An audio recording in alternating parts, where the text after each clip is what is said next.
जी आशीष, किस सेक्टर या स्टॉक पर आपने रिसर्च की और बताइए क्या है आपकी रिसर्च? बिल्कुल अनिल जी, आज एक खबर आती हुई दिखी थी हमने कि भारत सरकार ने जो कुछ स्टील के फ्लैट रोल्ड प्रोडक्ट्स हैं उनके ऊपर ड्यूटी बढ़ाई है। ड्यूटी जो है करीब 982 रुपए से लेके 13,073 रुपए प्रति टन की बढ़ोतरी हुई है। इसी जो खबर है इसका विश्लेषण हम करेंगे कि इसका इम्पैक्ट देखने को मिल सकता है कि नहीं। पहले मैं बता दूं कि अक्टूबर 15 से ले ये ड्यूटी एप्लीकेबल होगी और 5 साल के लिए ड्यूटी बढ़ाई गई है। अभी ड्यूटी किस प्रोडक्ट पर बढ़ाई गई है इसको समझना बहुत जरूरी हो जाता है, क्योंकि फ्लैट रोल्ड कोटेड जो है जो 10 प्रोडक्ट्स हैं, जिंक कोटेड प्रोडक्ट्स हैं, इनके ऊपर जो ड्यूटी है वो बढ़ाई गई है। और इसका जो मुख्य इस्तेमाल है वो कंज्यूमर ड्यूरेबल सेक्टर और साथ ही अगर आप देखें तो ऑटोमोबाइल सेक्टर में देखने को मिलता है।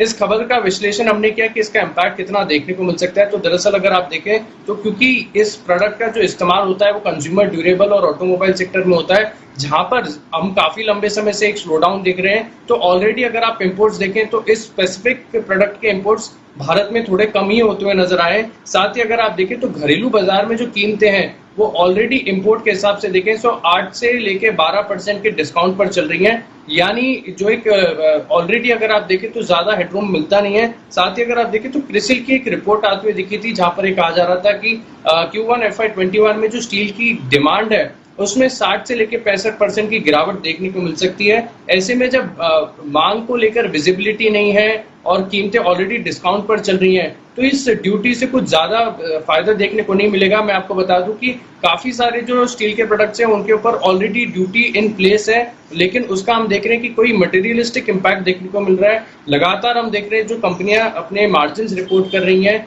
वो कमजोरी देखने को मिल रही है। तो इस ड्यूटी एक्सटेंशन से भी यही अनुमान लगाया जा रहा है कि कंपनी के मार्जिन पर कोई इम्पैक्ट देखने को नहीं मिलेगा। बिल्कुल। तो अनिल जी, मेरे को याद है सुबह भी जब हम इस बात पर चर्चा कर रहे थे तो आपने बोला था कि वैसे ज्यादा न्यूट्रल ही है, कुछ ज्यादा इम्पैक्ट नहीं होना चाहिए। थोड़ा सेंटिमेंटल रिएक्शन आ रहा है सर, पर कैसी अप्रोच रहनी चाहिए? बाजार तो थोड़ा सेंटिमेंटल इम्पैक्ट दे रहे हैं बट ज्यादा फंडामेंटली डिफरेंस नहीं पड़ेगा इसका? नहीं, आशीष हमारे साथ में। आशीष का एक स्टॉक है जो आशीष ने पिछले सत्र में माला माल वीकली में बताया था, वो है कल्याणी स्टील। मैं उस पर भी बात करूंगा। और पहले मैं ओवरऑल बता दूं, पहली चीज तो ये कि चाइना से जितना इंपोर्ट होता है, जिन प्रोडक्ट्स पर ड्यूटी लगी है, मुश्किल से 50 करोड़ का इंपोर्ट है। तो 50 करोड़ आप सोचो स्टील इंडस्ट्री के लिए नहीं के बराबर मतलब रकम है। तो ये इनसिग्निफिकेंट है। पहली चीज तो है कि ये खबर हेडलाइन के लायक ही नहीं है और नहीं इस लायक है कि हम इसका जिक्र भी करें। लेकिन फिर भी लोगों को समझ में आना बहुत जरूरी है कि ये फंडामेंटली ये खबर कोई असर मेटल सेक्टर पर करती नहीं है। मेटल स्टॉक्स बढ़ रहे हैं, वो बढ़ इसलिए रहे हैं कि ग्लोबल मार्केट्स मजबूत है। ग्लोबल मजबूत है तो मेटल चलेगा, इसमें कोई डाउट ही नहीं होना चाहिए। वो हिसाब से आप मेटल स्टॉक्स खरीदिए, समझ में आता है। लेकिन सेल, JSPL, कल्याणी स्टील, ये वो तमाम स्टॉक है जिनका कोई लेना देना नहीं है इस ड्यूटी लगने से, इंपोर्ट ड्यूटी लगने से। इन्हें कोई फायदा नहीं होना है। अगर थोड़ा बहुत फायदा होना है, थोड़ा बहुत, वो भी बहुत छोटा, बिल्कुल हल्का सा, वो JSW स्टील के लिए, बाकी किसी तरह से कोई फायदा होता नहीं है। और स्पेशली मैं आपसे राय आशीष इसी पर लेना चाहता हूं, जो आपने पिछली बार स्टॉक रिकमेंड किया था कल्याणी स्टील। स्टॉक पिछले 2-3 दिनों में बहुत तेजी से भागा भी है। आप देखिए लगभग 40-50 रुपए का मूव आ गया। तो क्या कल्याणी स्टील के लिए ये न्यूट्रल है, किसी तरह से पॉजिटिव खबर नहीं, तो वहां प्रॉफिट बुक करना चाहिए लोगों को अगर अच्छा पैसा बन रहा है तो? बिल्कुल अनिल जी, कल्याणी स्टील के प्रोडक्ट पोर्टफोलियो को देखें तो वहां पर ज्यादा इम्पैक्ट इसका बिल्कुल भी देखने को नहीं मिलेगा। और यहाँ पर इसका जो एक, जैसे कि आपने बताया कि बिल्कुल एक सेंटिमेंटल इम्पैक्ट देखने को मिल रहा है, लेकिन कंपनी स्पेसिफिक अगर आप देखें तो इस प्रोडक्ट का कंपनी के मार्जिन पर बिल्कुल भी पॉजिटिव इम्पैक्ट देखने को नहीं मिलेगा।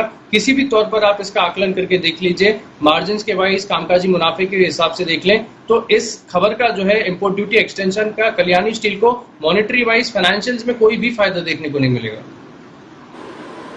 बिल्कुल, टाटा स्टील, वेदांता, हिंडाल्को, इस तरह के शेयर आप जरूर खरीदें। JSW स्टील जरूर खरीदें, जो ग्लोबली मेटल्स के मजबूत होने के दम पर बढ़ सकते हैं। लेकिन जो छोटे छोटे शेयर हैं जिनका दूर दूर तक इन इंपोर्ट ड्यूटी से लेना देना नहीं है, और दूसरा ये कि जब इंपोर्ट ड्यूटी लगी इनसिग्निफिकेंट पोर्शन पे रही है, तो फिर इसका मतलब क्लियर कट है कि आपको यहाँ पर कोई तेजी करने का कोई वजह नहीं है। बग्गा साहब से एक राय लेना चाहता हूँ। बग्गा साहब, कैसे देखते हैं आप, क्या वाकई में जो लोग कूद पड़ते हैं कि इंपोर्ट ड्यूटी लगने की खबर किसी भी प्रोडक्ट पर आए, वो वाकई में बड़ी है, छोटी है, लेकिन लोग लेना शुरू कर देते हैं? क्या ये अप्रोच ठीक है?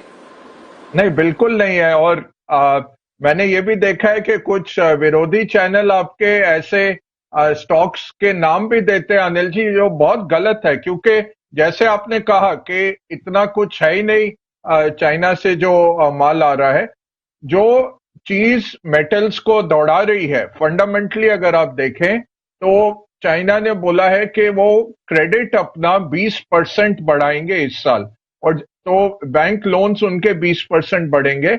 और हिस्टोरिकली हमने देखा है 2008-9 में भी, और 2013 में, 2015 जब चीनी मार्केट गिरे थे और ग्लोबल मार्केट्स को गिराया था, उनका जब बैंक लोन आता है तो वो इंफ्रास्ट्रक्चर डेवलपमेंट में जाता है लोकल लेवल्स पे, और उसमें मटेरियल सारे अच्छा करते हैं। सीमेंट वगैरह आप इंपोर्ट एक्सपोर्ट नहीं कर सकते क्योंकि उसकी मियाद इतनी नहीं होती। मेटल्स ग्लोबल रहते हैं। तो ये चाइना का जो 20% स्टिमुलस आ रहा है, ये मेटल्स को दौड़ा रहा है। और अगर आप देखिए अप्रैल में, जून में मेटल सेक्टर 27% अप है। सिर्फ उससे आगे ऑयल एंड गैस ऊपर है। वो उसमें सबसे बड़ा कारण यही है कि चाइना का जो स्टिमुलस है, पहले उन्होंने $1 ट्रिलियन का बोला था, 500 बिलियन के 2 स्टिमुलस थे। अब ये बहुत ही बड़ा एक स्टिमुलस उन्होंने अनाउंस किया है, 20% बैंक लोन बढ़ाने का। तो ये मेटल्स को पूरा दौड़ाएगा ग्लोबली। और आपको मेटल्स खरीदने हैं, बट अच्छी कंपनियां खरीदिए, उनके लोन्स देख के खरीदिए, और ऐसे मत जाइए कि छोटे छोटे कंपनीज जो ऑपरेटर ड्रिवन है उनकी तरफ मत जाइए।